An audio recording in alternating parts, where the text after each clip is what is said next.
Jésus dans la barque regagna l'autre rive, où une grande foule s'assembla près de lui. Il était au bord de la mer. Alors vint un des chefs de la synagogue, nommé Jairus, qui l'ayant aperçu, se jeta à ses pieds.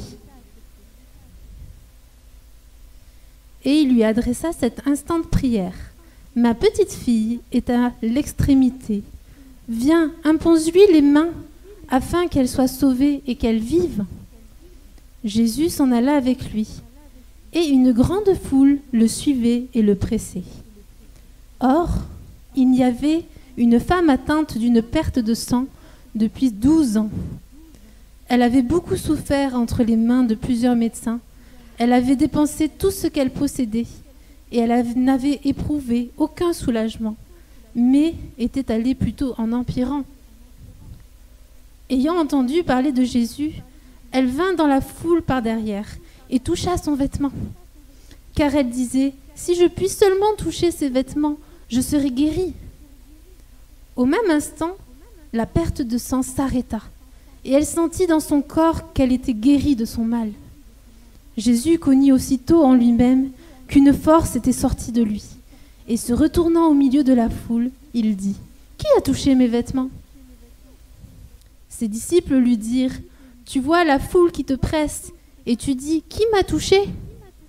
Et il regardait autour de lui, pour voir celle qui avait fait cela. La femme, effrayée et tremblante, sachant ce qui s'était passé en elle, vint se jeter à ses pieds et lui dit toute la vérité. Mais Jésus lui dit, « Ma fille, ta foi t'a sauvée, va en paix et sois guérie de ton mal. » Comme il parlait encore, survinrent de chez le chef de la synagogue des gens qui dirent, « Ta fille est morte, pourquoi importuner davantage le maître ?» Mais Jésus, sans tenir compte de ces paroles, dit au chef de la synagogue, « Ne crains pas, crois seulement. » Il ne permit à personne de l'accompagner, si ce n'est à Pierre, à Jacques et à Jean, frères de Jacques. Ils arrivèrent à la maison du chef de la synagogue, où Jésus vit une foule bruyante et des gens qui pleuraient et poussaient de grands cris. Il entra et leur dit, « Pourquoi faites-vous du bruit et pourquoi pleurez-vous? L'enfant n'est pas morte, mais elle dort. » Et ils se moquèrent de lui. Alors, ayant fait sortir tout le monde, il prit avec lui le père et la mère de l'enfant, et ceux qui l'avaient accompagné, et il entra là où était l'enfant. Il la saisit par la main et lui dit, « Talitha koumi », ce qui signifie, « Jeune fille, lève-toi ». Je te le dis. Aussitôt la jeune fille se leva et se mit à marcher, car elle avait 12 ans, et ils furent saisis, et ils furent d'un grand étonnement. Jésus leur adressa de fortes recommandations pour que personne ne sache la chose, et il dit qu'on donne à manger à la jeune fille. Ce matin, nous continuons notre série sur les rencontres de Jésus dans les évangiles, mais exceptionnellement. Et pour aujourd'hui seulement, nous ne verrons pas une, mais 2 rencontres de Jésus pour un seul message. Je pense que là, vous êtes contents d'être venus. Hein ? Oui, on a 2 rencontres de Jésus dans ce passage. Et moi, je suis toujours touché par ce passage où on a ces 2 personnes qui sont tellement différentes. Et on pourrait même dire 2 personnes que tout oppose, mais que Dieu va réunir presque pour l'éternité dans ce passage. Elles vont se retrouver en même temps au pied de Jésus. Et pourquoi se retrouvent-ils au pied du Seigneur ? Eh bien parce que Dieu souhaite leur apprendre quelque chose, et pour cela, il a mis dans leur vie une épreuve. Et c'est cette épreuve qui les conduit à Jésus. Et par cette épreuve, et par l'intervention du Seigneur, Dieu va leur faire franchir une étape dans leur foi. Alors le sujet de ce matin, ce sera l'épreuve de la foi. Et c'est le sujet de ces 2 rencontres du Seigneur. Alors pour bien comprendre ce que vivent ces 2 personnes, il faut se mettre un peu à leur place. Et je vais vous demander de retourner 12 ans en arrière. 12 ans en arrière dans votre vie. Qu'avez-vous fait ces 12 dernières années, entre le 21 novembre 2009 et aujourd'hui. Alors juste pour vous aider un peu, voilà de quoi on parlait au journal de 20h le 21 novembre 2009. On nous parlait des décès dus à la grippe A et d'une mutation du virus en Norvège qui inquiétait les chercheurs. J'étais très étonné en regardant ça. Il y a 12 ans. C'était pas hier. Hein. On nous parlait aussi d'un forum sur le réchauffement climatique. Et puis on nous parlait de 60% des Français qui ne faisaient pas confiance à Domenech pour gagner la Coupe du Monde en Afrique du Sud. Apparemment, il y a 40% de Français qui ont été déçus. Ça paraît loin tout ça, n'est-ce pas? Et vous avez sûrement fait des milliers de choses pendant ces 12 années. Moi, j'ai essayé de faire un peu le bilan. En 12 ans, j'ai déménagé à Toulouse. J'ai commencé à travailler. Je suis allé à des centaines de cultes. Je me suis marié. J'ai voyagé dans plusieurs pays. J'ai commencé un nouveau travail. J'en ai eu marre de mon nouveau travail. J'ai eu un enfant. Et puis j'ai fait encore plein d'autres choses dont je ne me rappelle plus. Mes 12 dernières années, je peux sans doute les comparer à celles de ce chef de synagogue, ce Jaïrus, qui avait une bonne situation professionnelle, sociale, une famille, qui a eu une vie heureuse. Mais pour d'autres, peut-être que les 12 dernières années ressemblent davantage à celles de cette femme malade. 12 années de souffrance, 12 années de solitude, 12 années prisonnières d'une situation sans solution. Alors quelle est l'intention de Dieu en réunissant ces deux personnes totalement différentes? Eh bien, c'est de nous montrer pourquoi Dieu met des épreuves dans notre vie et ce qu'il attend de nous dans ces épreuves. Parce que quelle que soit notre situation ou la nature de notre épreuve, la volonté de Dieu est toujours la même. Éprouver notre foi pour que nous puissions franchir une étape avec le Seigneur et nous rapprocher de lui. Qui ne voudrait pas franchir une étape dans sa vie et dans sa relation avec Dieu? On aimerait même griller les étapes parfois. Mais Dieu a vraiment un plan parfait pour nous. Et nous allons voir comment Jésus s'y prend pour petit à petit faire grandir la foi de ces deux personnes. Ils vont l'un ou l'autre passer par 3 étapes de foi. Et il est bon de se poser la question. Et moi, à quelle étape est-ce que j'en suis actuellement? La première étape que j'ai notée, c'est croire que Jésus peut quelque chose pour nous.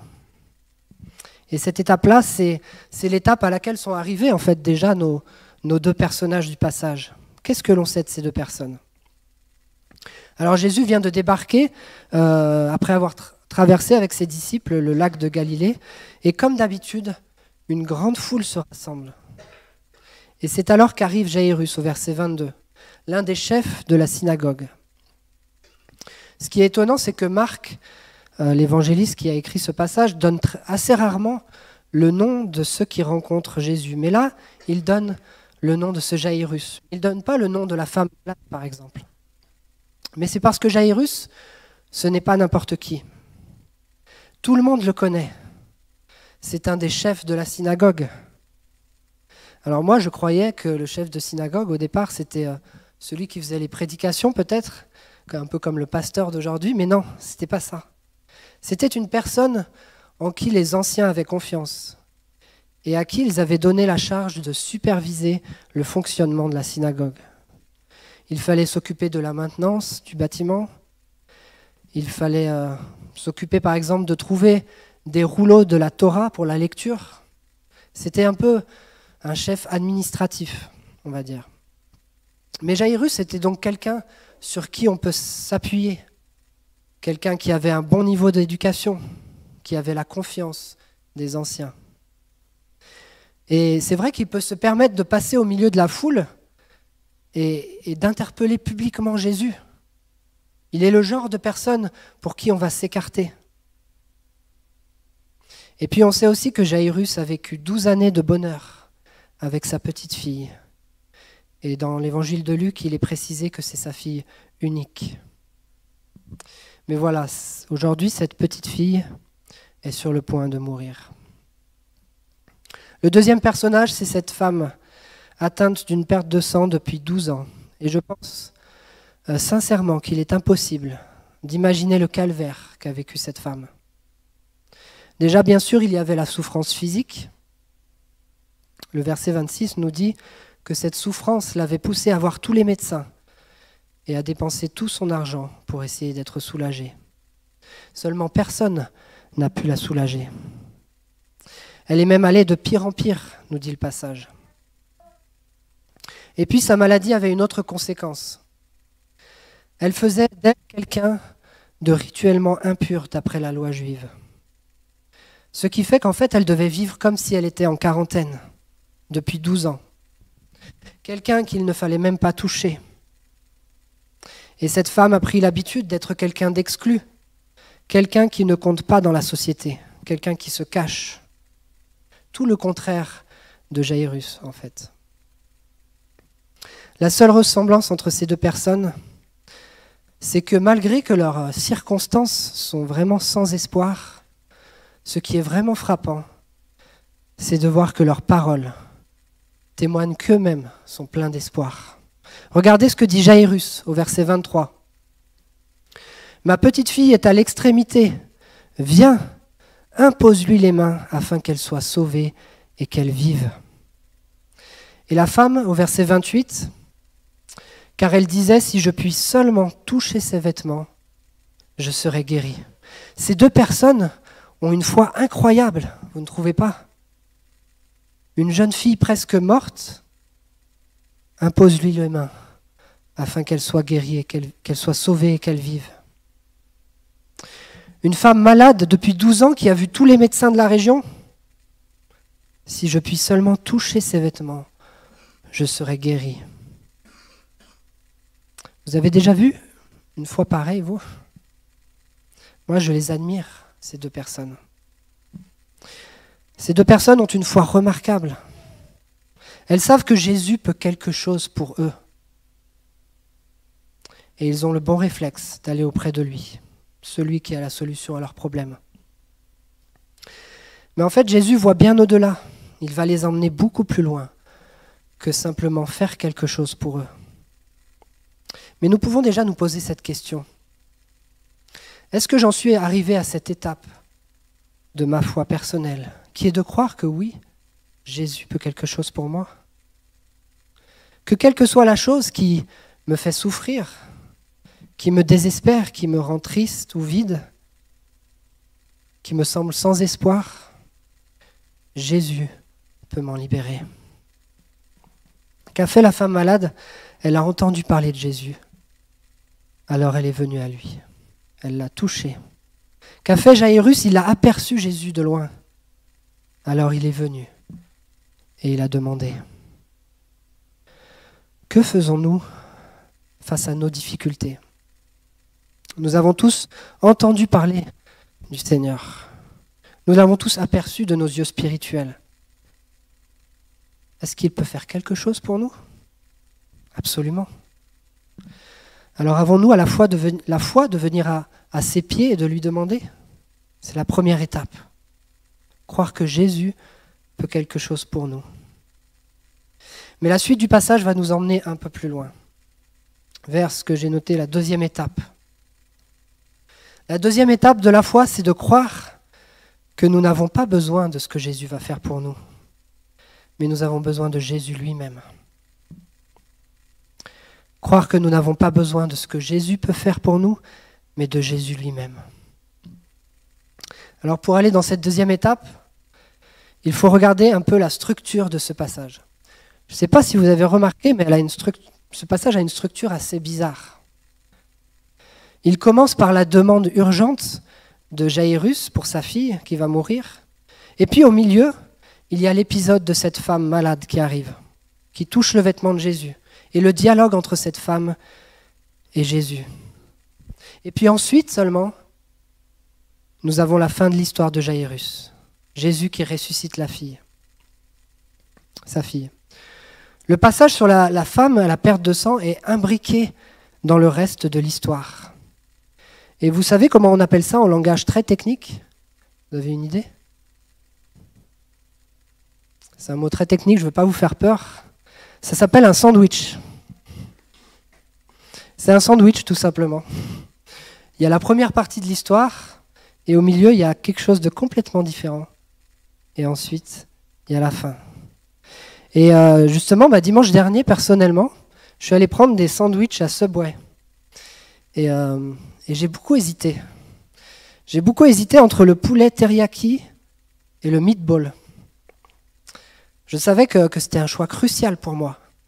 C'était très important pour le plaisir que j'aurais ensuite à manger mon repas. En revanche, quand est arrivé le moment de choisir le pain, entre le pain parmesan origan ou italien ou je ne sais pas quoi, franchement, ça m'était complètement égal. Moi, le pain, c'est toujours le truc que je choisis à la fin, que j'oublie même et que je ne sais pas quoi prendre quand le serveur me demande. Je choisis presque au hasard. Le pain, ce n'est pas le plus important. Le plus important dans un sandwich, c'est ce qu'il y a au milieu.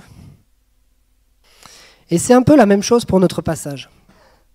Sans aller aussi loin, bien sûr que tout le passage est important, mais vous comprenez ce que je veux dire. Le milieu, ce passage avec la femme malade, il est mis sur un piédestal.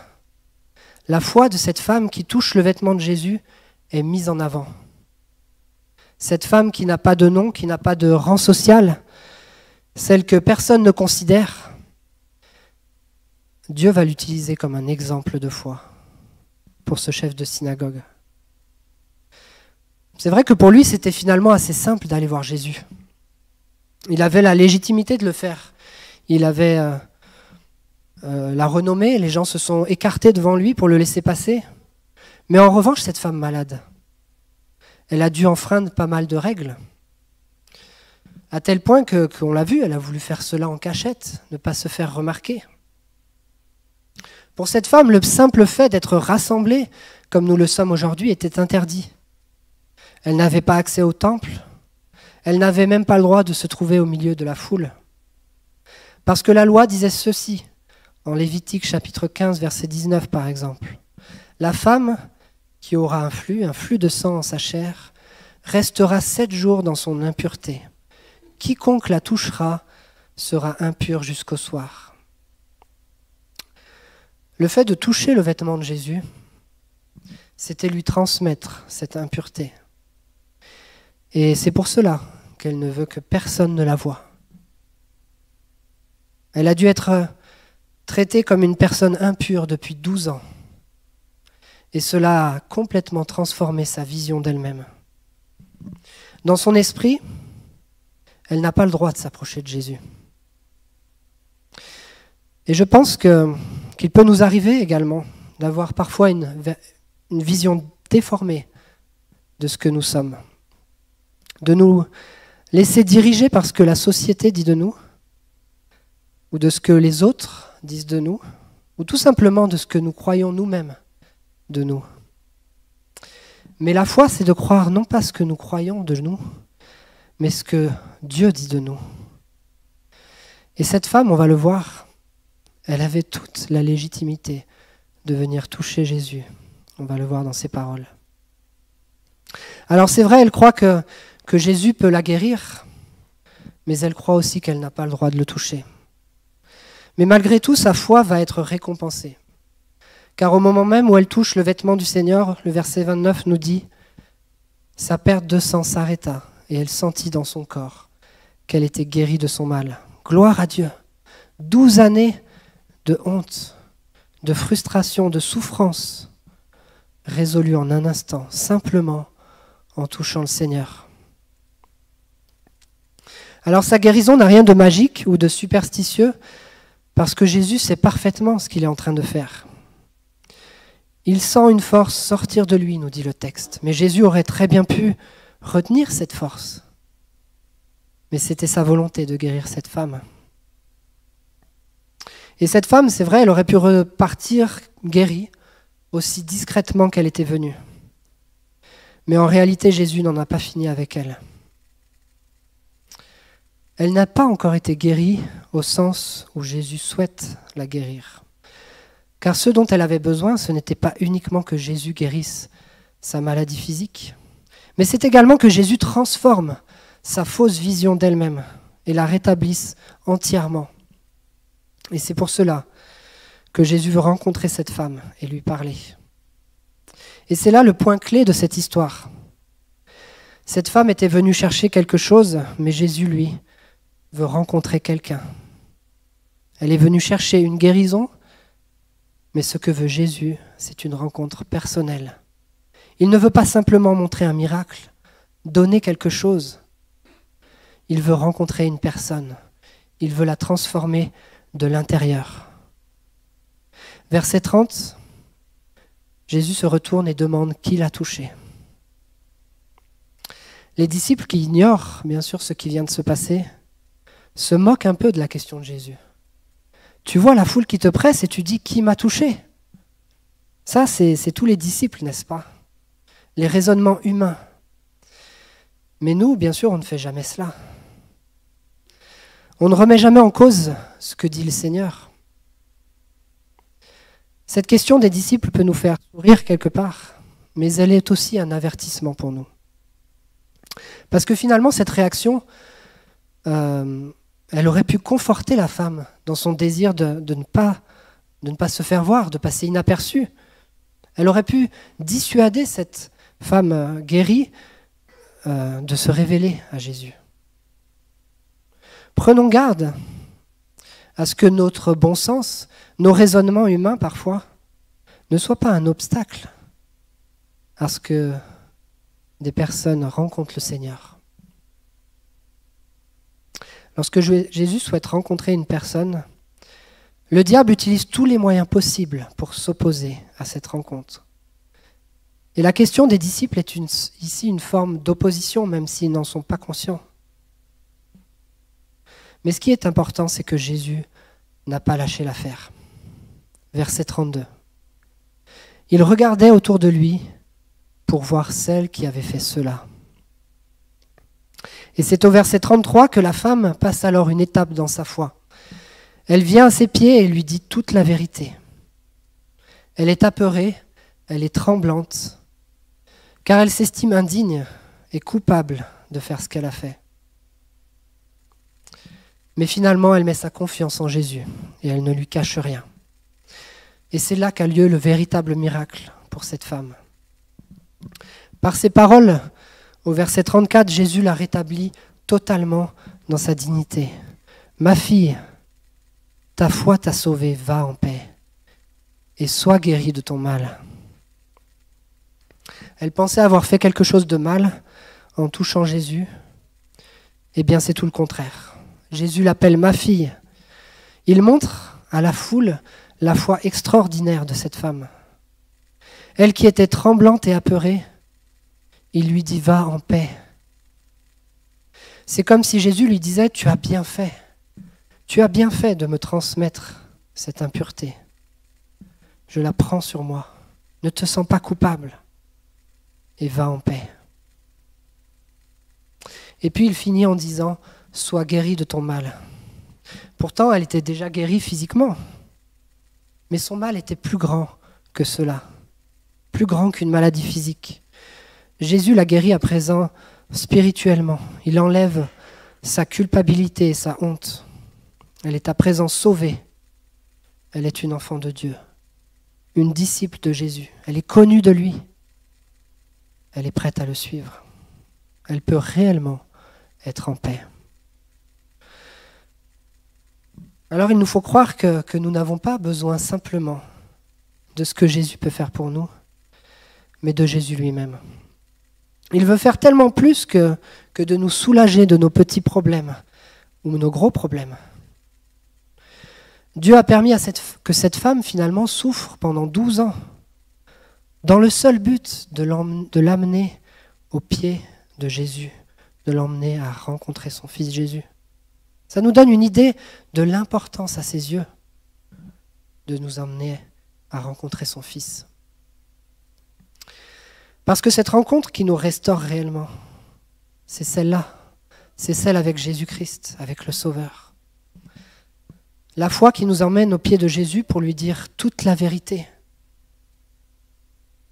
Jésus désire une rencontre personnelle avec nous. Il souhaite que, comme cette femme, nous venions à ses pieds et nous lui disions tout ce qui nous fait peur, tout ce qui nous fait honte, tout ce dont nous sommes coupables, tout ce qui nous fait souffrir, tout ce qui nous rend impurs.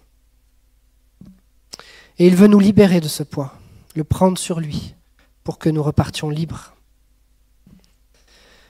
Alors dans nos épreuves, sachons reconnaître que la première chose dont nous avons besoin, ce n'est pas finalement d'être libérés de notre épreuve, mais c'est d'une rencontre avec le Seigneur. C'est cette rencontre qui nous libère réellement. Troisième étape, verset 35. Comme il parlait encore, survinrent de chez le chef de la synagogue des gens qui dirent « Ta fille est morte, pourquoi importuner davantage le maître ?»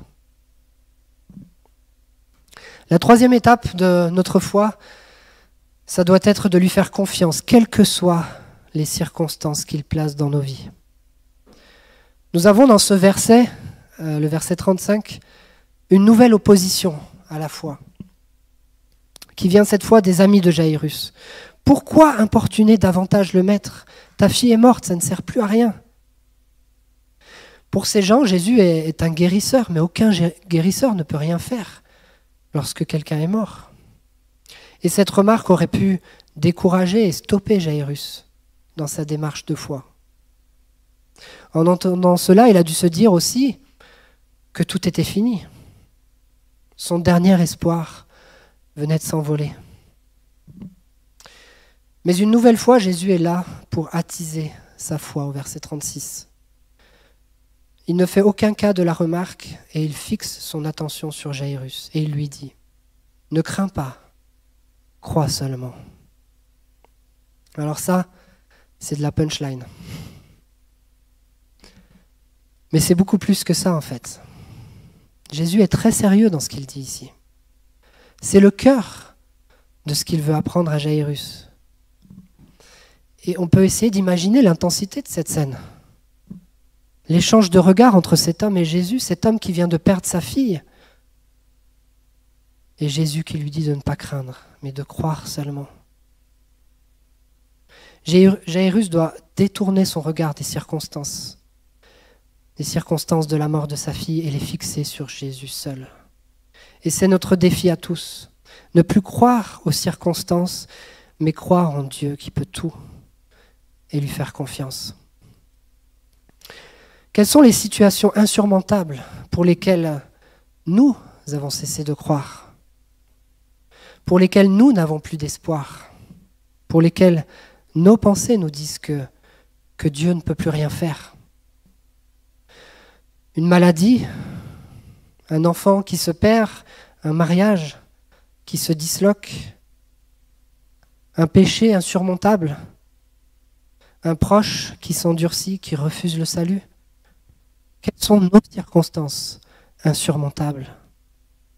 Et si Dieu mettait ces situations dans nos vies pour que l'on vienne à ses pieds, pour que l'on arrête d'être dans la crainte de ce qui va se passer, qu'on puisse apprendre à dépendre réellement de lui, à lui faire confiance, quelles que soient les circonstances. Jésus demande à Jaïrus de croire. Il attend de lui la même foi que celle que la femme vient d'avoir et qui lui a permis de repartir en paix. Cette foi qui va au-delà même de ce qu'on avait prévu ou imaginé. Cette foi qui fait confiance à Jésus, même sur un terrain inconnu. Une foi sans limite. C'est cette foi-là que demande Jésus à cet homme. Alors, il part avec Jaïrus et dans les versets 38 à 40, on trouve à nouveau une opposition, une troisième opposition à la foi. une foule bruyante et des gens qui pleurent, qui poussent de grands cris. Ces gens, qui étaient arrivés très vite sur place, c'étaient en fait des pleureurs professionnels, des pleureurs de mort. Ça se fait plus aujourd'hui, hein. En tout cas pas ici. Des personnes qui venaient pleurer à mort pour espérer un petit salaire. Mais leur lamentation se change vite en moquerie. Et si vraiment ils avaient eu de la compassion pour cette situation, je ne pense pas qu'ils se seraient mis à se moquer du Seigneur en de telles circonstances. Ils se mettent à se moquer lorsque Jésus dit que la fille ne fait que dormir. Pourquoi ? Parce que bien sûr, si elle n'est pas morte, ils vont perdre leur salaire. Et ça ne les arrange pas. En fait, lorsque l'on veut exercer notre foi en Jésus, il faut être conscient que cette foi est sans cesse attaquée. Et c'est à nous de ne pas nous laisser décourager et à continuer à persévérer. Et pour cela, nous avons encore une fois besoin de l'aide du Seigneur. Regardez comment il a aidé nos personnages pendant ce passage à chaque fois qu'il y a eu de l'opposition. Quand les disciples ont reproché à Jésus de vouloir savoir qui l'avait touché, Jésus a patienté. Il a parcouru la foule du regard pour donner l'opportunité à cette femme de venir à lui. Il a insisté patiemment en quelque sorte. Et souvent le Seigneur insiste patiemment avec nous. Et puis quand les gens de la maison de Jaïrus lui ont dit de ne plus importuner Jésus parce que sa fille était morte, Jésus les a ignorés et il a parlé directement à Jaïrus. Ne crains pas, crois seulement. Il a encouragé sa foi par sa parole. Et souvent, Jésus peut nous encourager par sa parole lorsque l'on doute. Et puis ici, lorsque les pleureurs se moquent de Jésus, il fait carrément sortir tout le monde. Il chasse l'opposition directement. Et bien souvent, le Seigneur nous protège et il chasse l'ennemi qui veut nous détourner de lui. Jésus combat pour nous tout ce qui pourrait nous détourner de la foi. Il est personnellement impliqué dans nos combats. C'est son désir de nous aider à croire. Et d'ailleurs, dans ce passage, Jésus n'était pas là pour impressionner tout le monde. Il fait même tout pour minimiser ce miracle.